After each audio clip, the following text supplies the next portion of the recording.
This morning, and it was really funny listening to him coming on the set and talking about sitting in all these wonderful, sets and all that. And I thought that was great. And his joke about the plumber's block was terrific. In fact, it was such a good gag that I'm going to have to steal it and pretend it was mine. But anyway, as one does with all the really great gags. I'd like to say that I worked on a lot of really top science fiction films, but I didn't, sadly. I guested on a few. I mean, if there's a science fiction film I worked on, I suppose purest science fiction, would have been something called Death Machine. I don't know whether anyone saw that. This was the first film that Steve Norrington directed. He went on to do Blade, and then eventually The League of Extraordinary Gentlemen. But the first thing we did with him was this science fiction flick in Pinewood. But every now and again you get called in to do other jobs, on other movies. And although I didn't work with... you should explain what you did. Oh, sorry, explain what I did. I was a focus puller, right? I was a camera technician. And it was my job to look after the camera, fit the lenses in, lace up the film, right? Put the magazine on, lace up the film, matte box, filters, all the ancillaries. And then I switched on the camera, which is kind of important when you're filmmaking, and then turned it off again at the end. But also, when it was all going on, I used to keep everyone in focus. So I was sort of standing there next to the camera. So the camera's here, I'm here, the operator's behind the camera there, squinting through the viewfinder. But the director is probably over there looking at the TV screen with the cans on like this. And the cameraman's probably standing next to him. So in fact, as a focus puller, you get the ringside seat, right, when you're making movies. It's me, it's a focus puller, first off.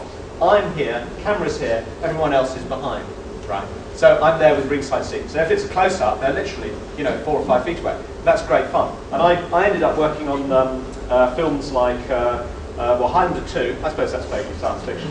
Not as good as Highlander 1, unfortunately, but that was quite amusing to make. Highlander 2 did Death Machine, as I said. Then we went on to do Mask of Zorro, On the Black Hill. GoldenEye I did in '95, which was great fun. Then there was Entrapment. Ended up doing Quills. The Saint. That was another bag of spanners, really, wasn't it? What a load of crap that was. I used to do just rubbish, really. Essentially work on rubbish. But every now and again you get a call, right? You get one of those sort of telephone run. And it was someone I knew who was the PA who always worked for Stanley Kubrick, right? And she said, Jasper, are you working at the moment? I went, no, like this. And she said, well, we've got a few days for you because one of our focus pullers has gone sick, right? Actually, no, I'll go back a bit. She said, I need you in there to do some camera tests.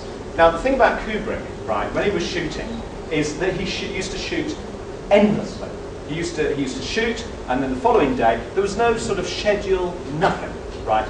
If you were the first AD, who's the guy who figures out scheduling about when we're going to have actors, when we're going to have, particular, cars, when we're going to go onto this set, when we're going to do that, all goes to pot. Because Kubrick used to say, well, we just film it, if it's not right, then we film it again. And if it's still not right, then we film it again, right? So the work that I did on Eyes Wide Shut, the focus pulling work I did was actually, I came in to do a reshoot, right, and then all the stuff that I shot was reshot again. Right? So nothing that I worked on actually ended up in the picture. I was actually focus pulling for 2 weeks. But we'll go back a bit in time because I was asked to go and do tests. Now the thing about Kubrick is he likes to light everything actually on the set. He doesn't really like having lights hanging around on the set as well. It's generally when you're filming, you've got the camera here, you're filming there, and then of course clustered all around here, right up almost to the edge of frame, lights, gobos, flags, everything is all there, right? He doesn't like that. He likes everything to be pretty much done like this. So what he does is he shoots endless lighting tests, because he's very, very, very sort of fixed and kind of anal, really, if you like it. If you want to put it that way, about how things look and the lighting and everything like that. And we were shooting only tests, because he shoots tests for like 3 months before he actually turns a foot of film for real. And what we were doing for a week was shooting fairy lights, and how many fairy lights we needed to be able to illuminate a scene. So we went up to the real location. It wasn't a question of going into a studio or anything. We went up to the real location, which was just north of Watford, Luton Hoo. Right, and that's where they did the party sequence in Eyes Wide Shut, right? And he got bunches of fairy lights, And then we used to film fairy lights at 1.4 to 2.8, different film stocks and about 20 different tests, right? And then the following day we'd do it all again.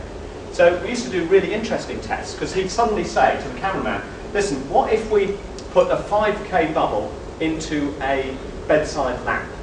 Right, now 5K is 5 kilowatts of light. Right, this is usually, it goes in a lamp housing this big, right, this is a 5K. And this is old 5K bubbles, it's not like the new HMIs, you know, the flicker one. And this is hot, you know, 5 kilowatt of heat in a bubble that's about this big. And he said, why don't we put them into the lamps, right, and on a rheostat, right, so we can actually fade them up, right, and then we'll actually see if we can light a whole scene like that, right? So anyway, so the test that we shot was we got a lamp, we got a shade, and we got a rheostat, and we got a 5K bubble, right, and then we set it on number 1, and we timed it to see how long before it would set fire. Because his thinking was that if it would light the scene for 5 minutes before exploding in a ball of fire, then that's all he needed. And that's the kind of test we constantly did, right? So I shot all these tests for him with his cameraman, and after that, it was going back to his house, which is up near Hatfield in North London. Right, now I never actually got to his house, because apparently he has and it's a house he's been living in since the days of 2001. And I never actually got into the house, but I did get into the stables, right. Now the stables is where he keeps the archive. Now you probably heard in the news quite recently that actually the Kubrick archive is actually, they're going through it at the moment. But when I visited the stables, the Kubrick archive was simply cardboard boxes, right, stacked on the floor like this.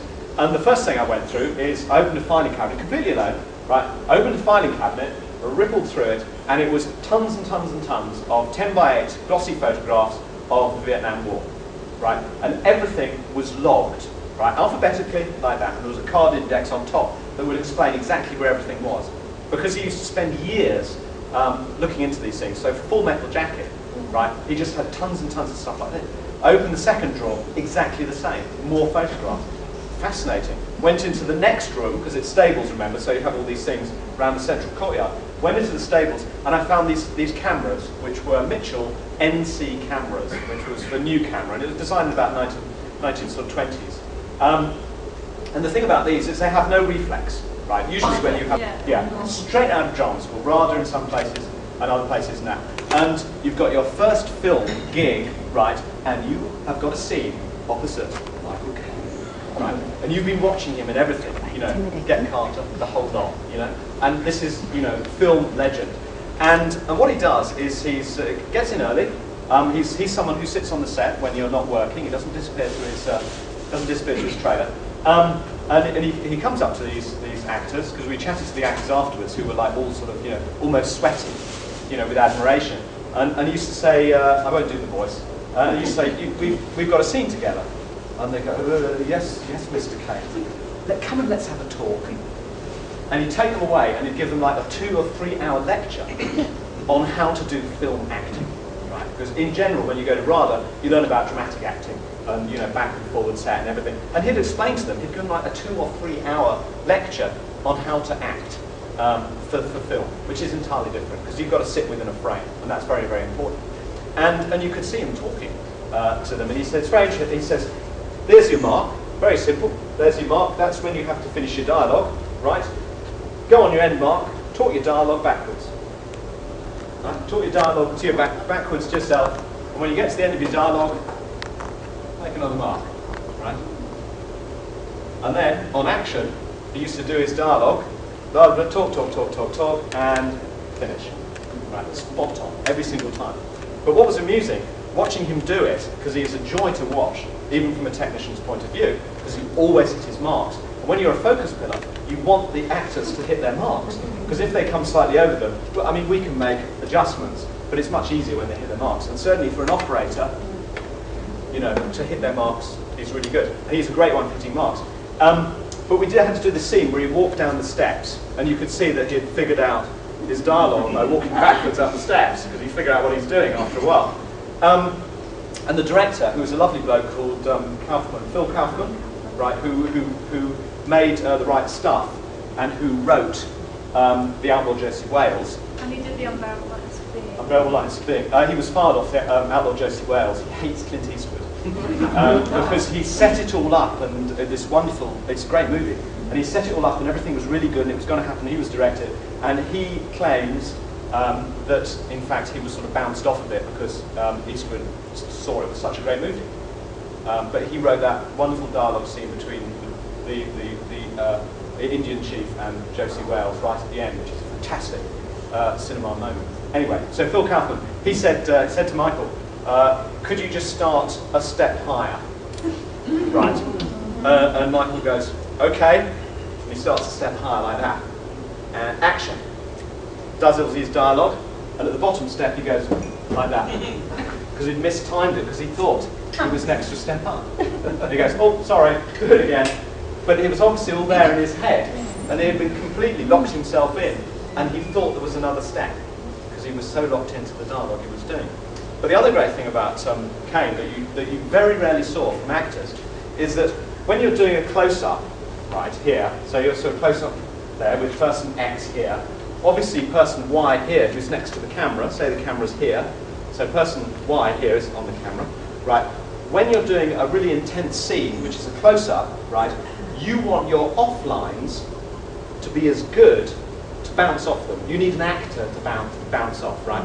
So an actor who does their offlines with as much energy as they do their onlines, right, you would have thought that would be a standard thing. Absolutely not. Some actors, Sean Connery, get straight in the car, and if you're the actor, Chris Lambert, which was on Highlander, and you have to do your dialogue to either the script girl, who's doing this, or to Rocky Taylor, your stuntman, who's doing this. Right. Michael Caine not only did all his offlines with 100% punch, but he did his onlines. He used to do them in full costume, even if it was the end of the day, right? Because as soon as you finish the end of the day, as soon as you finish your shot, even if you've got offlines to do, you'll generally get out of costume, right? And then you come back to do your offlines. Okay, and that's standard procedure, and no one would turn a hair if Caine had decided to do that. He didn't. He stayed in full costume with all the props, and he used to say to the prop man, now I put my stuff down, can you give me a little table here? And he used to do all the actions exactly the same. And for the artist here, it was like a godsend, because you've got 100% of working.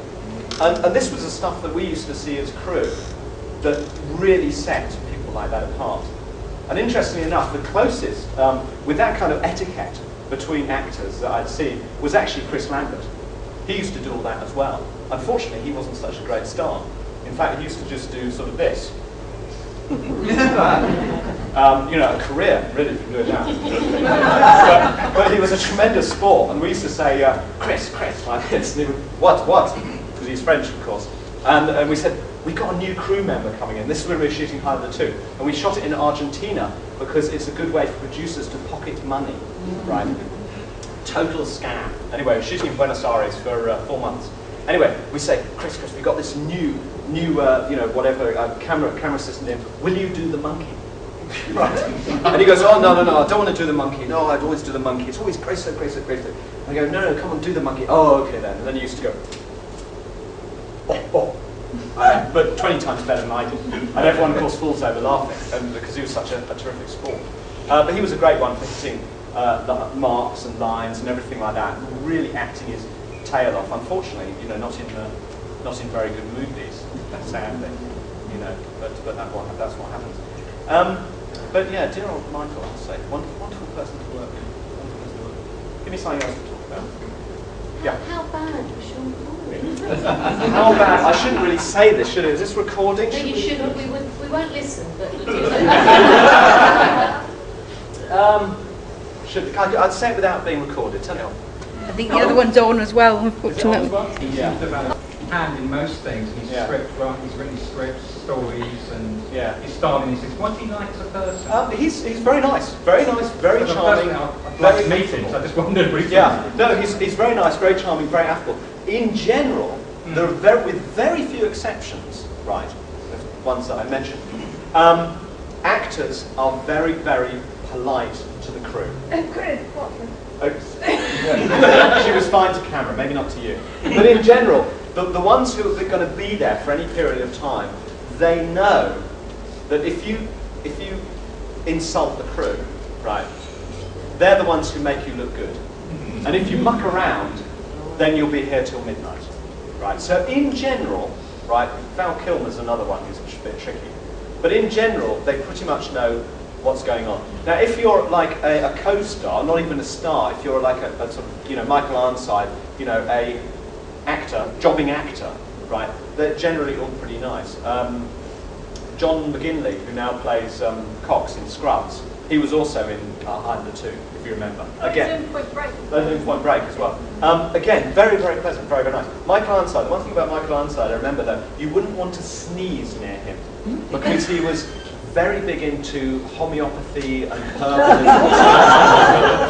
and a couple of people, went sort of like that, and he'd go, I've got these remedies for you. And then he'd tell you all about these remedies that he'd got, that he'd matched up himself and stuff like that. But very nice, very charming, very easygoing.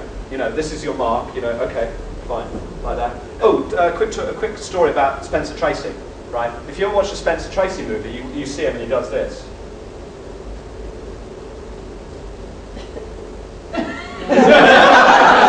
Right, Spencer Tracy. Okay, what he's doing, he's looking for his mark.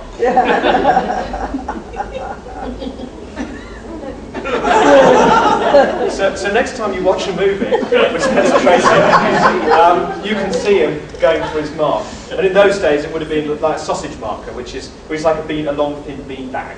But nowadays we use camera tape, different coloured camera tape. But a lot of actors, like the Michael Caine thing, you take 2 steps back so that you got correctly onto your mark, and then you just touch it. We used to do foot battens as well, which are a bit of ply, about 5 mil thick, and just knock them into the ground. And then you could just feel, the actors can just feel them with their feet, especially if they've got to move on afterwards, because then a sausage bag would actually then trip them up. But actors, really good actors, when they get very technical, they can walk over track. Now track that the dolly runs on, right, is about this wide, and it's about that high off the ground. Okay, so we've got the sleepers and then the rails. Okay, really good actors, when you watch them, will walk over track like this. Right, the really not very good ones will kind of do this. A real skill, but the really good, skilly actors will just go over there and they'll just do a little sort of squiffle as they walked across it. And you never knew they were walking across it. Very skilled, very, very talented, I must say. Where was I going with this? I can't remember. Ask me another question. So what made you go from, do you still do the kind of film work, or No, do you just no. do the writing now? So what made you change? I did the film working for a long time, 14 years of focus puller, 19 years in total.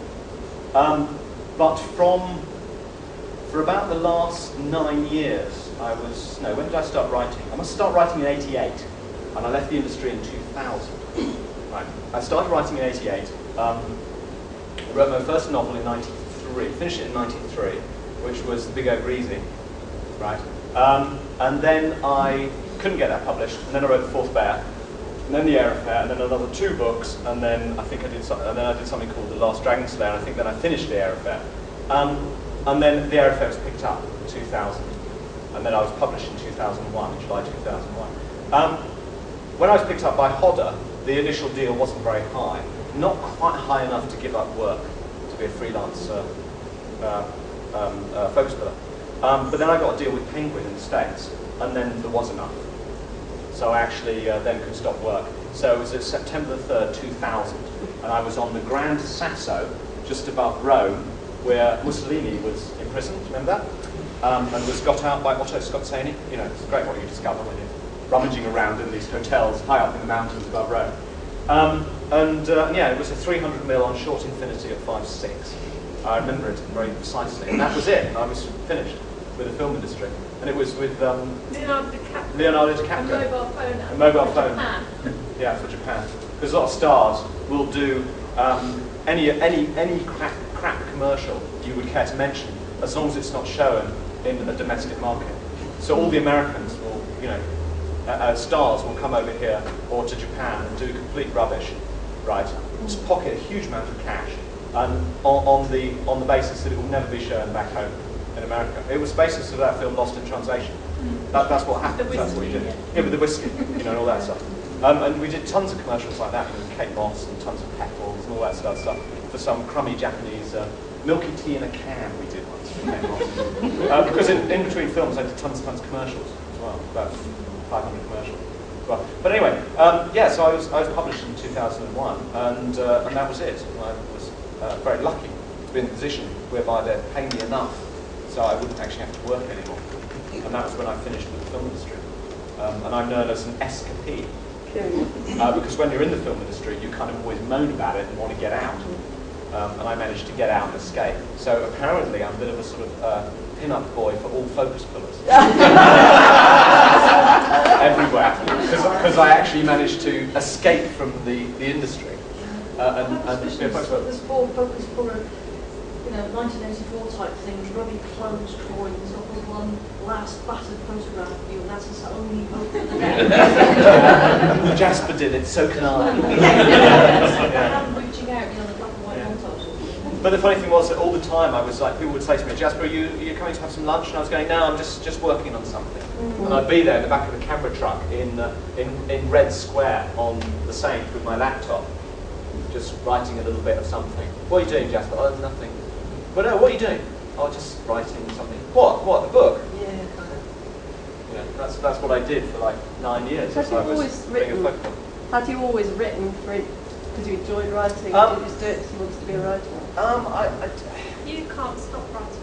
No, I can't really stop it really. I just, if you're a writer, you can't stop it. It just sort of flows out of you. It's like being a sort of painter or a. I wouldn't write, but I'm probably a sculptor or something. You've got to be, you know, there's an obsessive part in you that makes you want to do these things. And I think that's. It's like James was saying earlier, wasn't it?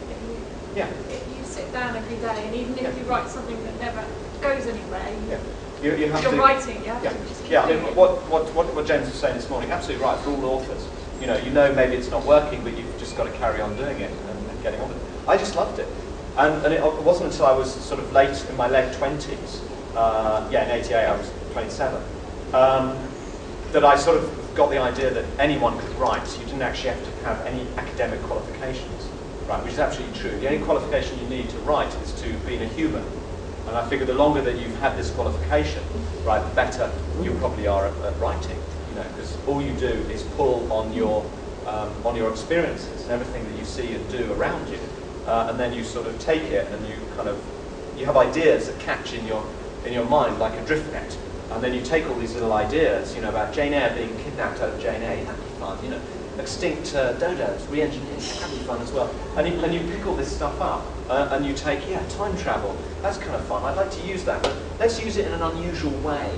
You know, time travel grammar is generally taken in the if you wanted to write a book about time travel, and there's been a few mainstreams, like there's a couple of mainstream time travel books quite recently, and they generally take as the model Back to the Future, right? That is the model of time travel grammar, right? That if you go back and change things, then you have to go back and re-change things to get everything back onto the straight and narrow again. And that you can't go back and kill your own grandfather, because then you won't exist. Now I was thinking, I really want to use time travel as a sort of motif, or as a sort of ongoing idea in my book, because I just like stuff, and I like putting all different things in my books. And I thought, well, why is time travel like this? What if you could go back and kill your own grandfather, and you did still exist? And when you tried to explain it to everyone, all you would say is, I don't know, it's kind of weird, isn't it? And the real sort of drama and narrative from that kind of way of using the time travel is about Thursday's mother, right? The father doesn't exist. Thursday doesn't have a father because he was eradicated years ago, right? And it's slightly embarrassing for her mother because she's got 3 children and there's no father. And all the neighbours will talk, you know, and say things like, well, you know, 3 children. Yes, well, there's no father around, you know, all this kind of stuff. And that's the way I like dealing with ideas like time travel, is to say, well, why? Why do we have to accept this kind of grammar? Let's take a different idea, a totally different look at the whole time travel idea, and say that, yes, it is full of unexplainable paradoxes, that people really can't understand what's going on. And things change, and some things are this way, some things are that way, some things are both ways. And you can have 2 entirely separate things existing at the same time. You know? And I like to try and explain these sort of paradoxes away by using hokey physics, which I love, taking physics and really turning it on its head and merging things together, which really shouldn't go together.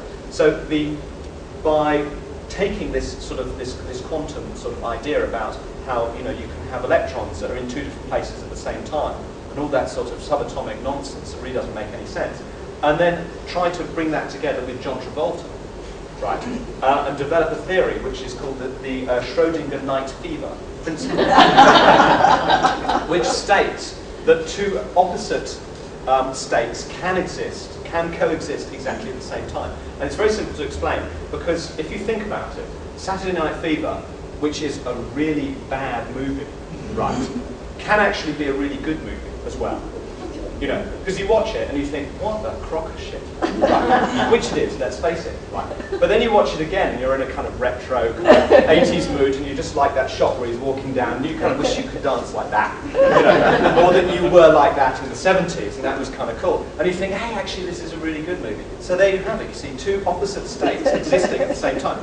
And this is true of a lot of John Travolta's movies. That, you know, they can be very bad and very good. Grease, you see, can be absolutely cringingly awful, right? But if you're watching it on yourself, by yourself, without your children present, it's actually vaguely enjoyable, right? But if your kids are there watching with you, you just, you know, want to sort of die. You know, it's just hopelessly embarrassing.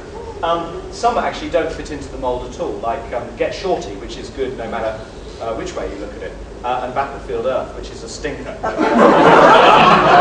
You want to think you like it. But it's taking that sort of the ideas of time travel, and then take physics, and then take John Travolta, and then sort of squunch them all together, and you have a completely new, bizarre mess that's great fun to play with, I must say.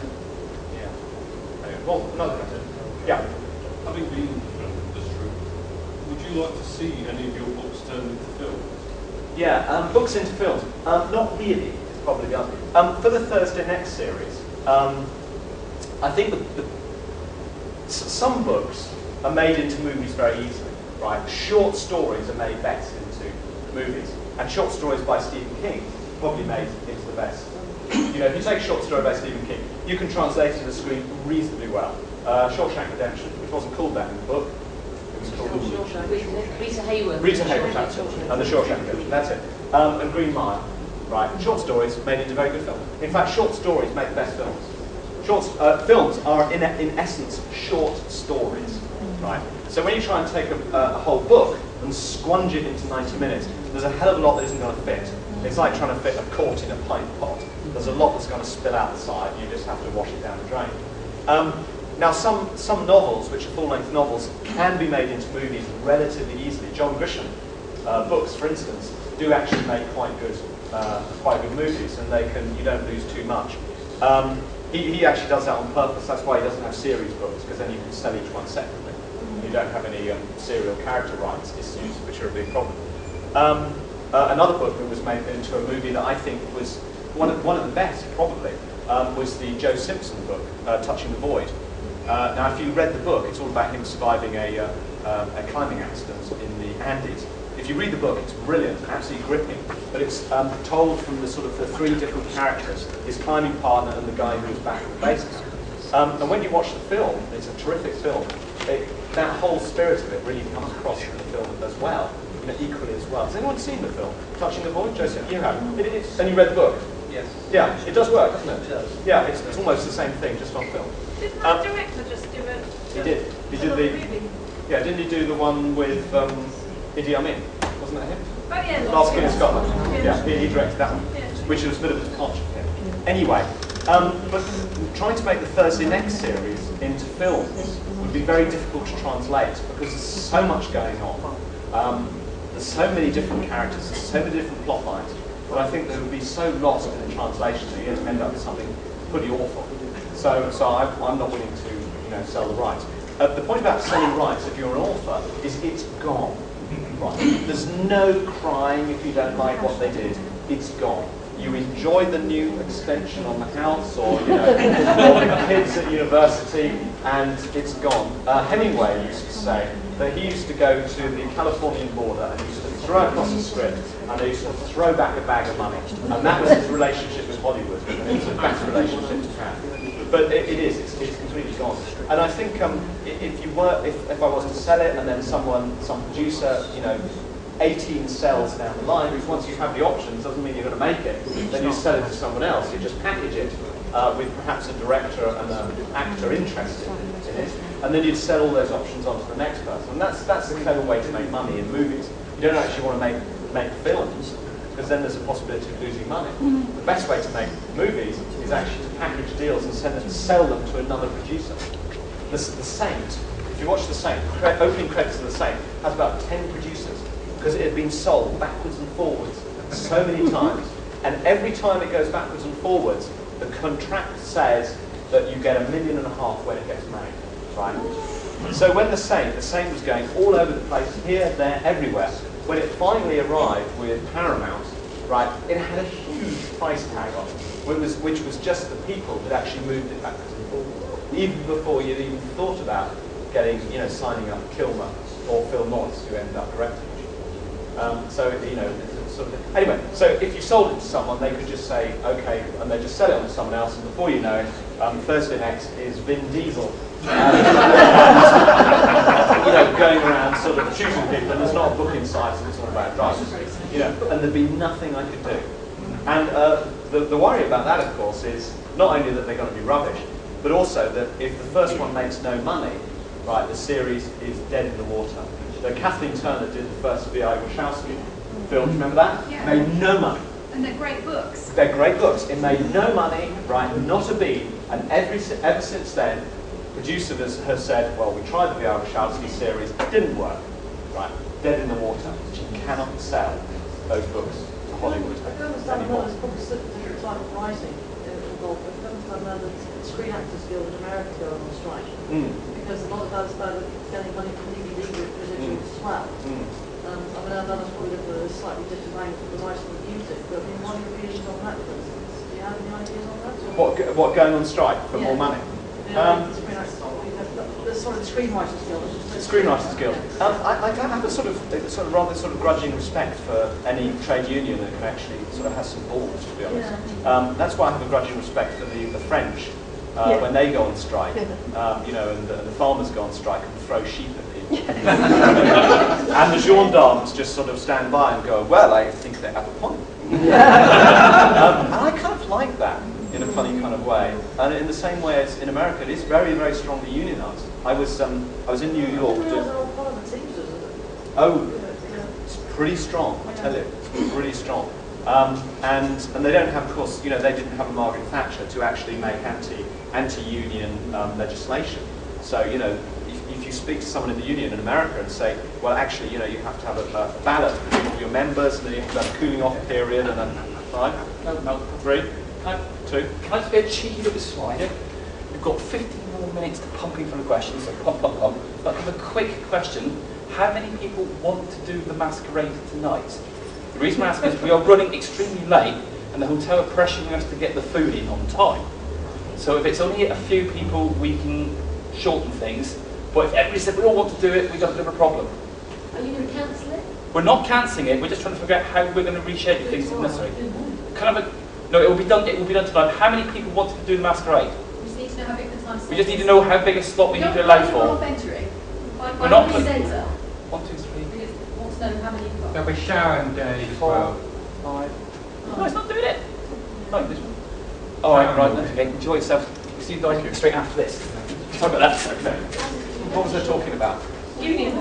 Oh, unions. Yeah, in New York, we went backstage where they were doing Wicked, right? And we could watch all these fantastic machinery and everything. But what they call the joiners union, who pull all the cables and stuff like that. This is theatre now. This is theatre. We're talking theatre now. Just sort of generally talking unions. The guy we spoke to, who we got the free tickets for us because he was married to someone who owned a bookshop. He is 4th generation joinerman. Right. And that's how it kind of works over there. And they have immense power. Because I think that when push comes to shove, they're willing to take a baseball bat and go and sort something out. And people kind of vaguely know that, you know, in the Teamsters. A friend of mine who's a producer, he went to New York and he wanted to just film a commercial. It was a jeans commercial, and it was to cross-town traffic, that Jimi Hendrix track, with a lot of yellow cabs and all this kind of stuff like that. And what they did is they wanted to get the yellow cab they were filming, because the actor in it with his jeans or whatever was driving a yellow cab, and they decided to do it on the fly, right? Not non-union. They had union technicians, which is IATSE. No, is it IATSE? I can't remember. Anyway, but they decided to do it non-Teamster, right? And the Teamsters are the drivers. They're the ones who drive the trucks, and that's all they do. They just drive the trucks, and that's it. Hang around. Anyway, so they say, right, okay, we've got the camera set up. Right, what you'll do, talking to the actor, what you do is you get into the yellow cab, right, and you're going to drive across the Brooklyn Bridge, do the little turnaround, which you can do at the other end of Brooklyn, and then come back over, and then we'll film you, and that's absolutely fine, and then we'll catch you in the thing and do all that kind of stuff. Okay, great, right, and off you go. So anyway, it goes off. Right, 10 minutes, 20 minutes, 30 minutes, doesn't reappear, right? So the director goes, come on, baby, where the hell's my actor? And he goes, okay. Gets in his car, drives over the Brooklyn Bridge, goes on the turnabout, sees the cab parked down the side road, right? Drives towards the cab, car in front, car behind, right? And he said he'd never been so professionally blocked in his entire life, not even when speeding from the police. And he gets out, and there are these very, very big, heavy, tall guys who look a bit dangerous, but are fantastically polite, right? His actor is over there waiting with another tall, very, very big people who are very polite, and they've got him a cup of coffee, and he's just sitting on the bonnet of the taxi waiting for the producer. And they say to him, we're from what they call it, section 275, and I understand you want to film in New York. And he did the deal, there and then. And they said, fine, okay, if you don't need us, however, we're still going to be on the roster of your, you know, if you don't, we'll do the work, but if you don't want us to do the work and you want to carry on, then you can pay, you know, 7 Teamsters for 3 days. Fine? Fine. And he carried on shooting 20 minutes later. And that's what he did. And this is not long ago. This must be about 89. Very professional, but he said, you know, he was frightened, and he wasn't someone, he's a producer, they don't frighten easily. So it was very bizarre. So I have a kind of grudging sort of, not respect for that kind of violence part of it, no, but the fact that that's extortion. One of the people thought that the Screenwriters Guild probably had a point in their, I mean, it's difficult to say because, you know, I think it's just been interesting to hear it from a writer's perspective, if you give that kind of perspective of what they can. Yeah. I don't know enough of the details of what they're asking. I think a lot of it's to do with the residuals. It is a residuals issue, I think. I think the problem, there is a bit of a problem, is that everyone's wanting more a slice of the cake, you know? And I think it's the same, that there are parallels with you guys in conferences. Is that now, if you want actors to appear, right, there is a lot of money involved, and they have to stay in top-class hotels, they have to fly first class, you know, entourage, agent. Before you know it, you know, if you want to line up with 5 actors from whatever series, then you've got a lot of money, you're going to have a bigger venue, you're going to have to charge people properly, you're going to have security, and all of a sudden it becomes this huge multi-million thing. And everyone wants a bigger slice of the pie. And I think that's a great shame, you know, because the grassroots support, which is essentially, you know, what the TV viewing, conference goers, you know, whatever you want to call it, those group of people, that is the sort of grassroots support. And I think it's rather unfortunate that people like, you know, MGM and Paramount and all those, the owners, are looking on it as another way to get cash out of the series. Not only are we going to release a new DVD every 2 years with something extra added on, but we're also going to charge them a lot just for being fans of what we've done. You know, and I think that sort of follows on with everyone, because in LA, where, let's face it, they do actually earn a huge amount of money, right? They're getting a bit more, so maybe we have a bit more as well. But I don't know the precise details and whether writers have a sort of shitty end of the stick. But they're very strong, you know. And I think unions there should be room for unions, you know, and there should be a negotiation and everything else. It's just a shame, you know, that sort of quality has gone. In my time in the film industry, I was very, very lucky to get in on the sort of the final few years of traditional filmmaking. And the people I was working with, right, the prop men, the prop masters, the storemen, all those sort of characters, and the electricians, and they'd tell you stories about how they worked on Zulu, you know. Oh well, when we'd done Zulu, you know. And there was this wonderful piece of conversation. I was sitting in the canteen in Shepperton, and there were these two riggers, right, and they walk in, and they obviously recognise one another, and one of them goes, Bond, right, and the other one goes, nah, Grillers. and what he was saying was, did we work on the Bond? And the other one was saying, no, Grillers in the Mist. Because there's always a shorthand to the movie.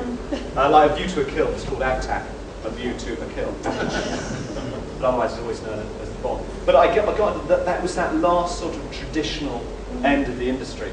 And as you know, we went through, that was in the early 80s, and we were still making movies. The first one I did was Pirates of Penzance. The cameraman was Douglas Slocum, right? He did The Lavender Hill Mob. And all those, and his operator, right, was Chip Watterson, who did all those movies with him, right? And this was 82, so he hadn't quite. He had just finished filming Raiders, and that's what they were all talking about, right? Shooting in Tunisia, right? With this lunatic, Josh Lucas, right? So you know, so working with all these fantastic characters, you know, grey hairs. Everyone, fantastic years and years of experience. About the Bolton Brothers, Betty Box and all that sort of I didn't quite get there. Not Bolton Brothers or Betty Box, but I didn't quite get there. But the crew were the sort of characters who did all those wonderful old movies. But as the 80s progressed and we got into the 90s, right, and I was doing big movies really in the 90s, the unions were going. ACTT, which was our union, Associated something technicians, became BECTU in the end, and we amalgamated all these other ones. It was a closed shop when I entered the industry in 1981, right? And all we used to talk about, us juniors, us runners, because I used to make coffee and Xerox stuff, all we used to talk about was how we were going to get our union card, because it was a closed shop. And we used to go up to ACTT, which is in Wardour Street, and speak to this harridan of a woman named Linda Lokes, right? And used to go in there like this, you know, very, very meek, in a kind of, you know, almost a sort of, you know, a kind of Dickensian sort of Victorian fashion. You know, I'd really like to, you know, work in the film industry. And she used to say, forget it, do something else. Whatever, just forget it. Because we've got all these members, look at all these members I've got who are unemployed, and you want to work in the industry, forget it. Just go away. You know, and I didn't, I just ignored her. It took me 2 years to get a restricted ticket, right? And then another 2 years to get the restriction lifted. And I had to go and work for a commercials company and didn't get back into features for 4 years. 7 years later, which was well after the miners' strike and all the legislation, the anti-union legislation that Mrs. Thatcher was coming up with, right? By that time, it wasn't a closed shop and anyone could enter. Yeah, right? When I started. When you started, and there was when you enter the industry now, no worry about the unions at all. Yeah. Absolutely nothing, right? And yes, okay, there are good parts of, you know, closed shop is, you know, a bit iniquitous, and there's a lot of dead wood who get work and shouldn't get work because they're a bit useless, right? But on the other hand, I was working on movies and commercials and stuff in the 90s where there was no real old lags on set. You know, all those people had been undercut by people who were coming out of media courses because you know, everyone was at that time working on media courses and coming out with a BA in media studies after 3 years and be willing to be a capoloader, you know, for 50 quid a week and sleep on someone's floor. Sorry to interrupt, Jasper, we've got 5 minutes. Oh, we've got 5 minutes then. Okay. Anyway, so it was a shame really, and that kind of got lost. And you know, you walk on a film set in the late 90s and you look around and you go, shit, you know, I've only been in the industry 15 years and I've got the most experience of anyone here at all. And that was a shame, and something had been lost. And you look at movies made now, and I just don't think there's so much polish, you know. It's very rare now that you have a film for that kind of thing. The much sharp for that. It's very rare. I mean, the last movie I remember seeing that I really kind of liked it was the Coen Brothers' Fargo. Yeah, that was polish. Yeah, that They work with old-fashioned teams of, because the unions. That's what I like yeah. about it. Tell the story in such a particular way. Yeah. But if you go and work in the States, right, well, for many, many years. Yeah, and Americans come here until 9/11. Yeah. And then it will stop. It was sort of dried up a bit there. Yeah. So, you know, the union thing, good, bad, not sure, but, you know, difficult. But I'm not 100% sure about the writers. You know, but certainly if you write something, whether you own they have something called moral copyright and all kinds of different things like that. And it depends on the deal you want to do. If you're a hot shit. The thing is, if it's like stars, right? Stars are fantastically expensive. Someone like, I mean, you know, big star maybe, I don't know, nowadays, who's the biggest draw at the moment? Tom Cruise still pretty, he's got a sort of on the wane. Bruce Willis still is. Bruce Willis, he can still do it, I suppose. I mean, if I was a producer, right, and I said, well, let's say Johnny Depp. Okay, Johnny Depp, perfect example. Okay, if I was a producer, right, and Johnny Depp said, I'll work on your movie and it's going to cost you 20 million, I'd go, yeah, absolutely. Because in a business where no one really knows anything at all, and that's a famous quote from Goldman, who was Adventures in the Screen Trade, it's a fantastically good book, which you should read. In an industry where no one knows anything, if you can have an actor like that to like open your movie, you know, because if a movie doesn't open, it's dead. You know, 20 million is a snip. It's a bargain. And if you have a writer who has had like 4 or 5 really big hits, and he says, I want, you know, $3 million plus DVD residual rights, then you'd probably go, yeah, okay. But whether you'd give that to everybody simply because he has, I'm not sure. But the writers' union have quite a clout. Yeah. Thank you for that. Yeah. Are we out of time? Pretty much, I'm afraid Pretty so, much yes. out of time. Well, I haven't talked about